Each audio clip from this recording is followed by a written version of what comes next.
Mesdames et messieurs, vous êtes sur Tour d'Horizon, cette émission qui nous permet d'explorer les différents contours d'une problématique. Pour ce nouveau numéro, nous allons parler de cette vague de chaleur qui est ressentie un peu partout en Amérique latine, en Afrique et surtout au Bénin. Pour mieux nous éclairer sur la question, nous recevons un sachant du domaine. Il s'agit de Madame Diane Laourou. Elle est ingénieure de la météorologie à l'aviation civile, prévisionniste à Météo Bénin. Elle est aussi chargée de la recherche et du développement dans le bureau de l'Association des professionnels de la météorologie du Bénin. Madame Laourou, merci d'être présente sur ce plateau. Merci. C'est un plaisir pour moi d'être ici. Qu'est-ce qui explique depuis quelques jours cette vague de chaleur ressentie en Amérique du Sud, en Afrique et surtout au Bénin, puisque nous sommes au Bénin? Oui. C'est un sujet vraiment brûlant parce que ce réchauffement, il est ressenti un peu partout dans le monde. Oui, le cas de l'Amérique latine, elle fait parler parce que nous avons enregistré des records, des températures maximales jamais atteintes par le passé. Ce n'est qu'en mi-mars, on a atteint 62,3 degrés. Un matin en plus, Wow. à Rio de Janeiro. Donc ça fait vraiment tiquer. Oui. Et avant de vous répondre, je vais d'abord parler un peu de ce que c'est qu'une vague de chaleur. Ah oui, On parle de vague de chaleur lorsque nous enregistrons des températures inhabituellement élevées sur 2 à 3 jours au moins consécutifs. Et parlant de vagues de chaleur aussi, il faut comprendre qu'il y en a deux types. Nous avons des vagues de chaleur qui sont associées à des régimes de temps secs. C'est-à-dire généralement il n'y a pas de nuages, comme par exemple dans le Sahel ou dans les régions plus arides de notre pays. Il n'y a pas de nuages, le ciel est clair. Et le second type de vagues de chaleur, c'est des vagues de chaleur qui sont associées à des types de temps humides. Là, nous avons une couverture nuageuse très importante, aussi bien la journée que la nuit. Ce qui fait en fait que de jour comme de nuit, on ressent la chaleur.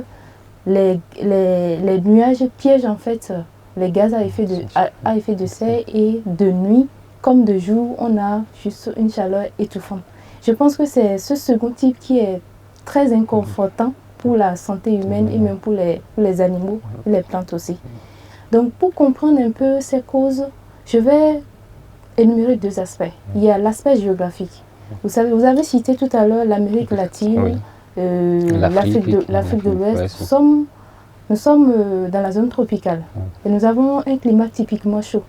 Et quand je viens un peu plus dans nos régions ici en Afrique du Sud, les pays ou les régions qui sont proches de l'équateur sont plus enclins à un climat typiquement chaud à cause justement du rayonnement solaire qui frappe ces pays plus intensément que les autres pays. Donc ces pays sont plus enclins à des vagues de chaleur que d'autres. Ça ne veut pas dire que les autres pays ne connaissent pas des vagues de chaleur. Ils le connaissent, mais la fréquence n'est pas aussi forte que dans nos régions aussi. Donc le deuxième aspect, c'est, on va dire, l'aspect climatique. Et vous voyez, nous avons l'activité humaine. L'activité humaine, nos modèles économiques sont conçus aujourd'hui sur l'exploitation de combustibles fossiles pour produire de l'énergie. Nous utilisons le pétrole, nous exploitons le gaz. Tout ça crée et émet en fait des gaz à effet de serre dans l'atmosphère et nous avons un réchauffement continu. Mais l'autre aspect aussi, c'est que notre climat, nous sommes dans un système complexe. Et il y a des événements périodiques, cycliques. On va dire que ce sont des événements naturels dont notre climat dépend. Je vais parler par exemple de La Nina. Donc cet événement, c'est en fait un réchauffement inhabituel au niveau de la température de surface de la mer, au niveau de l'océan Pacifique. Donc lorsque ce phénomène survient comme ça tous les 2 à 7 ans, on enregistre un réchauffement global dans toutes les régions du monde entier. Ça veut dire que c'est dans le Pacifique, mais jusqu'en Afrique de l'Ouest, on ressent. Parce que notre système, il est complexe et il peut se passer des choses à des kilomètres. Comme un battement de papillons, comme dit dans un coin. Exactement. Donc, je vais dire que c'est depuis avril 2023 que l'Organisation météorologique l'Organisation mondiale de la météorologie a tiré la sonnette d'alarme par rapport à cet événement d'El Niño. Donc, on a déjà constaté ce réchauffement au niveau de l'océan Pacifique. On a commencé déjà par alarmer, par attirer la sonnette d'alarme. Et il est prévu que ce réchauffement-là continue encore jusqu'en début d'été. juin, voire même juillet 2024. Est-ce qu'on peut supporter? Prenons le cas du Bénin. Lorsqu'on prend la région de Malanville, on sait que c'est un peu une zone sahélienne. La température est souvent forte, même en matinée, et le vent est souvent rare. Ici, par exemple, au niveau de Cotonou et Calavi et autres, même dans la nuit, nous sommes sous des brasseurs et autres. Qu'est-ce qui explique réellement cette situation-là au niveau du Bénin? Parce qu'on est proche quand même de la saison pluvieuse en tant que telle. Effectivement, nous sommes également confrontés à ce même phénomène d'El Niño qui continue de réchauffer notre atmosphère. Et vous voyez sur cette figure-là, nous avons ici quelques stations représentatives du Bénin. Il y a Cotonou, Boycon, Savè, Parakou, Kandi, Natitengu. Sur cette graphe-là, vous voyez juste l'évolution de la température maximale, c'est-à-dire la température la plus élevée qui a été enregistrée pendant 24 heures. Vous avez cette évolution-là depuis 70 jusqu'à 2019-2020. Et vous voyez au niveau de cette courbe-là que nous avons généralement une tendance à la hausse sur toutes les stations que nous avons. Donc ce problème de réchauffement se confronte à nous et nous devons y faire face en adoptant des mesures d'atténuation et d'adaptation. Mais la dernière fois, au niveau de Tangueta, il y a eu des grêles. Qu'est-ce qui peut expliquer cela aussi? Il y a à peine une semaine où les grêles sont tombées alors que c'est la saison sèche maintenant. Oui, et il faut d'abord comprendre quelque chose. Et quand on parle de saison sèche, il ne veut pas dire qu'il n'y aura pas des événements pluvieux. C'est juste que la fréquence des événements pluvieux sont rares. C'est parce que dans le subconscient du commun des mortels, c'est que saison sèche, il n'y aura pas de pluie. Ce phénomène d'El Niño dont je parlais tout à l'heure, en dehors du réchauffement climatique, enfin du réchauffement ou des vagues de chaleur qu'il est susceptible de créer, il perturbe aussi le déroulement des saisons. Il perturbe aussi le déroulement de la circulation atmosphérique en général. Donc on peut avoir des perturbations comme ça au cours de la saison dans des régions données. D'accord. Vous savez, au niveau de cette vague de chaleur, vous avez parlé du réchauffement planétaire. Aujourd'hui, nous sommes à plus de 28 COP et bientôt un 29e. Pourquoi la planète continue de se réchauffer alors que vous faites des alertes de temps en temps? Qu'est-ce qui explique cela? Doit-on continuer alors qu'il n'y a pas d'impact? Non, c'est trop tôt de le dire comme ça, qu'il n'y a pas d'impact. Bon, comme on est à 28, effectivement, ça porte à croire que c'est comme si les accords ne bougent pas grand-chose. 28 COP. 28 COP, effectivement. En fait, notre système climatique, il est complexe.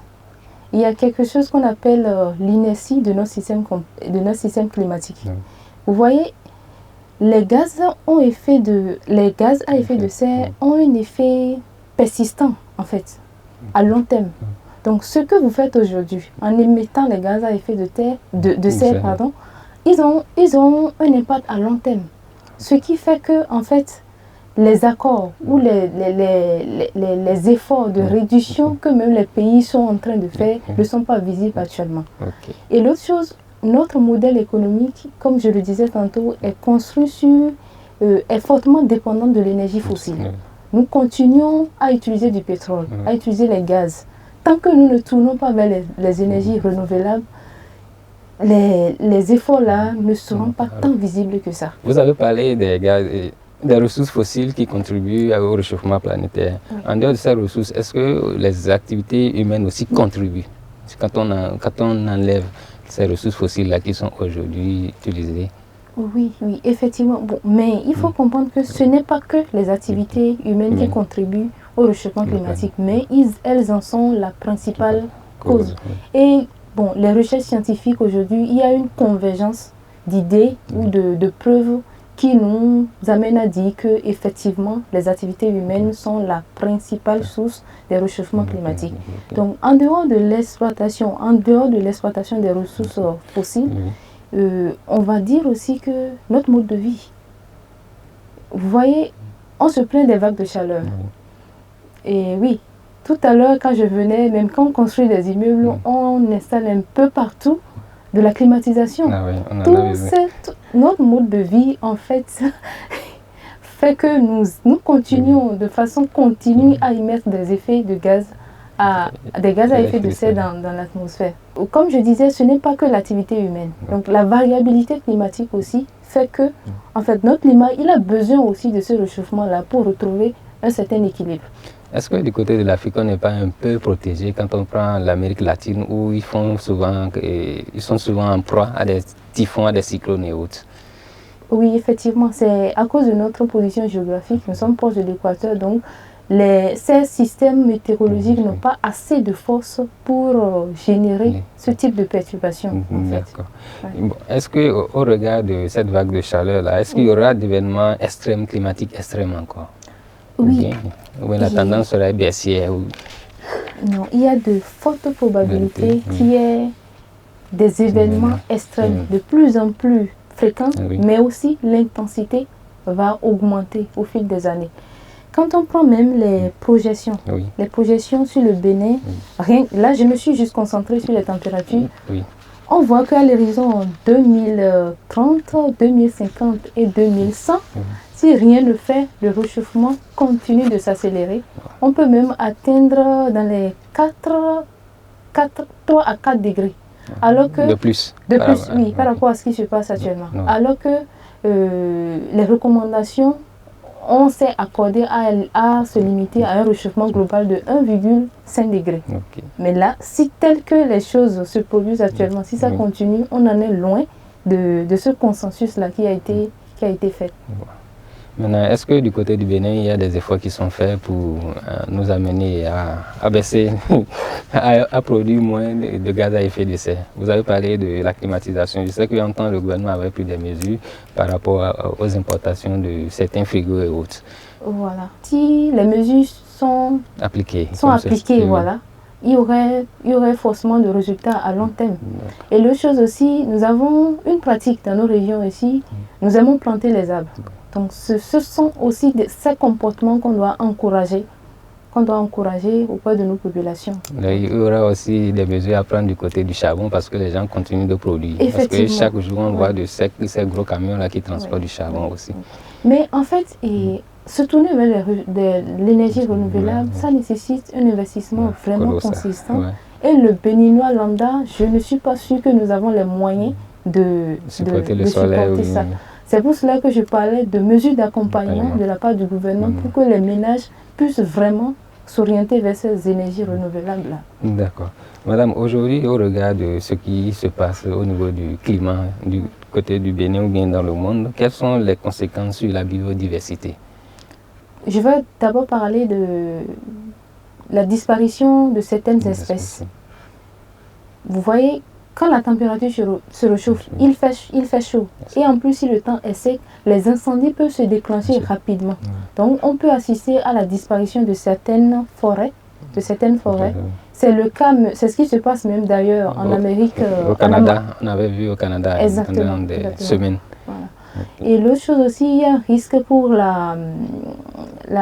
les espèces marines. Donc, les espèces marines, là. Les espèces marines, pardon. Donc, parce que ce réchauffement affecte en fait la température de l'eau aussi se réchauffe. La température de l'eau aussi se réchauffe et affecte les espèces de poissons. Il peut arriver que certaines espèces disparaissent de nos régions. Il en est de même aussi pour les animaux. Ils auront tendance à aller se réfugier vers les endroits, vers les régions où il fait moins chaud. Donc on peut assister à une disparition de certaines espèces. C'est ce que je peux dire. Aujourd'hui, au regard de tout ce qui se passe, comment faire face, comment s'organiser pour faire face à ce changement climatique qui devient une réalité inexorable à laquelle on ne pourra plus échapper? Oui, c'est une bonne interrogation. Pour moi, la première mesure, c'est d'abord de réduire l'émission des gaz à effet de serre en revoyant complètement notre mode de vie. Et j'insiste aussi avec l'accompagnement des politiques pour nos populations. Il faut vraiment se tourner vers les énergies renouvelables pour réduire ces émissions de gaz à effet de serre. Et la deuxième mesure que je trouve, parce que nous sommes en train de vivre ce réchauffement, il est important que nous puissions nous adapter à ce auquel nous sommes confrontés. Et aussi de renforcer la résilience de nos communautés. Un exemple, si par exemple, je sais que il y aura une forte vague de chaleur dans ma région, là je vais prendre, si je suis déjà informée à l'avance, je vais prendre des précautions pour me protéger. Par exemple, si je sors, je vais choisir de garder par exemple une goutte d'eau pour m'hydrater. Si par exemple j'ai un champ, je suis paysan, je veux mettre en terre des cultures, si je sais que la saison sera perturbée, je vais prendre peut-être des cultures à cycle court pour essayer d'améliorer mon rendement à la fin de la saison. Donc ce que je veux dire, en parlant de mesures d'adaptation et de renforcement de la résilience des communautés, je veux dire qu'il faudrait que les populations soient protégées par des systèmes d'alerte précoce. Nous devons en fait envisager des mesures pour protéger ce que nous avons déjà à travers des systèmes d'alerte précoce et évidemment aussi nos régions côtières pour l'érosion côtière qui est de plus en plus une menace. Voilà. Oui, maintenant, au niveau, vous avez parlé des mesures d'alerte. Comment alerter les populations afin qu'elles puissent déjà prendre des dispositions pour faire face, peut-être pour prévenir les incendies, hein, ou pour se préparer par rapport aux vagues de chaleur que vous annoncez souvent? Voilà, je crois au Bénin ici, l'autorité d'alerte commune par l'État, c'est l'Agence nationale de la protection civile. Et cette agence travaille de pair avec nos structures productrices d'informations sur le temps, le climat, l'eau. Donc Météo Bénin en fait partie. Donc c'est à travers ces structures-là que nous avons les informations sur la météo et sur le climat aussi. Donc au niveau de Météo Bénin par exemple, nous avons des produits, nous émettons des cas de vigilance lorsqu'il y a des événements, lorsqu'il y a des phénomènes météorologiques dangereux qui sont en approche. Et nous avons aussi un produit phare qui est la prévision saisonnière que nous mettons à la disposition des agriculteurs pour qu'ils puissent planifier le déroulement de la saison agricole. Et comment vous facilitez pour l'accessibilité de ces alertes-là au niveau des agriculteurs? Pour le moment, c'est un produit qui est gratuit. Donc, on le diffuse au niveau de nos plateformes, les Facebook, notre site web et aussi nos chaînes WhatsApp. Mais en dehors de ça, nous organisons des ateliers de vulgarisation de ces résultats-là. Nous descendons au niveau de quelques régions centrales où nous passons l'information. Pas seulement en français, mais aussi en langue locale, avec justement l'aide des médias. D'accord. Je sais qu'au niveau de la protection civile dont vous parlez, là, souvent on voit de ces communiqués-là par rapport aux marées et autres, qu'on annonce, mais par rapport aux autres, par rapport à Manaville, qui peut faire cas des situations d'inondation, on n'en voit pas souvent. Je ne sais pas. Ou bien, est-ce qu'il y a souvent de ces alertes-là de ce côté-là aussi? Oui. Il y a le système d'alerte précoce SAP Bénin émet également, lorsqu'il y en a, des alertes sur l'inondation au niveau de ces villes-là aussi. C'est vrai que l'aptitude à adopter aujourd'hui, c'est d'aller vers un système d'alerte multirisque pour que tous les Béninois soient protégés par ce système d'alerte précoce. D'accord. Ok, merci madame, nous tirons vers la fin de cette émission. Et merci d'avoir accepté notre invitation. Votre dernier mot par rapport aux dispositions que les populations pourront prendre pour faire face à cette vague-là. C'est vrai qu'il y a 2 jours, on a bénéficié d'une pluie du côté de Cotonou, mais la chaleur commence par reprendre. Quelles sont les mesures à adopter pour finir cette émission? Mesure, c'est d'éviter surtout de s'exposer au soleil pendant les périodes où nous enregistrons les pics de température, parce que ça peut être vraiment inconfortant pour la santé. Ça veut dire éviter d'aller vers la plage en quelque sorte? Oui, de s'exposer vraiment au rayonnement solaire et aussi beaucoup s'hydrater. Donc les personnes qu'on doit beaucoup surveiller aussi, ce sont les enfants, les femmes enceintes et puis les personnes âgées aussi, ils doivent bénéficier d'une attention particulier de notre part. Et surtout dans les zones secs, il faudra aussi éviter de jeter des mégots de cigarettes par terre, parce qu'avec ce réchauffement, il y a un risque d'incendie qui est quand même assez élevé dans certaines régions de notre pays. D'accord, merci madame. Vous avez parlé de s'hydrater beaucoup. Voilà que nous sommes en période de carême du côté des musulmans. C'est vrai qu'il y a les chrétiens. Pendant ce moment-là, on ne s'hydrate pas, c'est jusqu'au soir. Quelles sont les dispositions de leur côté? Il faut éviter de s'exposer. Voilà. Ok, merci madame Diane Laourou d'avoir accepté notre invitation. Nous sommes au thème de cette émission. Chers amis internautes, merci de nous avoir suivis. Prenez le rendez-vous du prochain numéro. À bientôt.